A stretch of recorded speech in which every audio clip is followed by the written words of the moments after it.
We're in Artbridge's storage looking at a new acquisition by Rose B. Simpson called Return of Saturn. This face, this head, has such an incredible presence to me. Even though those eyes are hollow, they feel very piercing. It's interesting that you mentioned that the figure is hollow and its intensity coming out of that hollowness. Rose describes her anthropomorphic sculptures as vessels. This is a kind of clay container which holds a very special and very important place in the spiritual worldview of the Santa Clara Pueblo, as these containers are likened to other forms of very powerful vessels such as the womb, the plaza, and the home.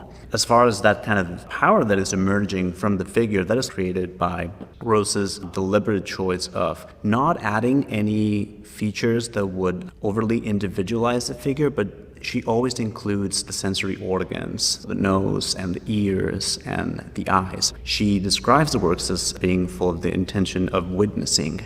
It does feel somewhat individualized. The full lips, the sort of narrow nose, the wide set eyes, the broad forehead, the high cheekbones. There is a sense of specificity and therefore of memory. A lot of this comes from the way that the piece is made. The work holds a lot of history in as much as it's made out of clay, and to say that clay is important to the practice of Rose would be an understatement. She describes clay as a matrilineal gift given to her by over 71 generations of clay workers in the Santa Clara Pueblo. She even describes clay as being a neural pathway embedded in her system. This work was made by a technique called slab that consists of slapping the clay against a flat surface until it becomes very, very thin. And by virtue of being so thin, it actually becomes very fragile and very brittle, and it dries very quickly. So these figures have to be assembled very quickly. And that does not allow for a lot of revision. The figure can't rest overnight while the artist considers how it'll go forward. It is a snapshot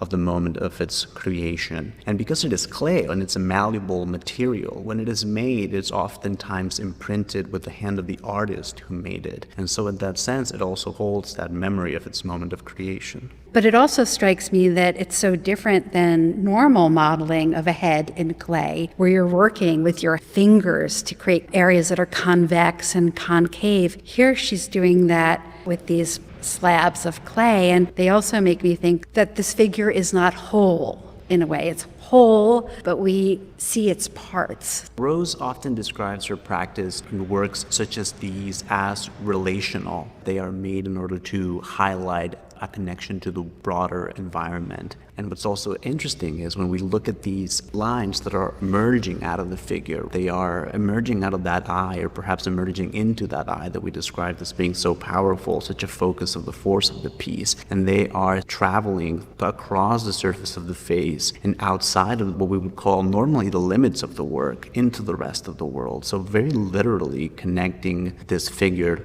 to the environment. And so as it stares back at us, I think it reminds us of that intention of observation, which is the way that Rose describes her practice as one that gears towards observation and towards trying to let things bigger than herself and bigger than us speak. It does feel as if this figure is watching, scrutinizing even. Its kind of silent and stoic gaze at us is extremely powerful. This might also have something to do with the title of the piece, The Return of Saturn. The Return of Saturn is an astrological transit of the planet Saturn as it revolves around the sun. And this is a transit that takes between 29 and 30 years. So within the context of Western astrology, it is usually considered a threshold that marks the passageway from youth into adulthood. And although this work would not have coincided exactly with that age in Rose, it does coincide with a transitional moment in her practice where her works start to become much more stoic, much more quiet, and their power derives much more from their simply being as opposed to acting, which also coincides with the focus on, again, the sensory organs and not so much with the arms and with other appendages that we would consider those with which we act. There's a kind of idea of receiving here.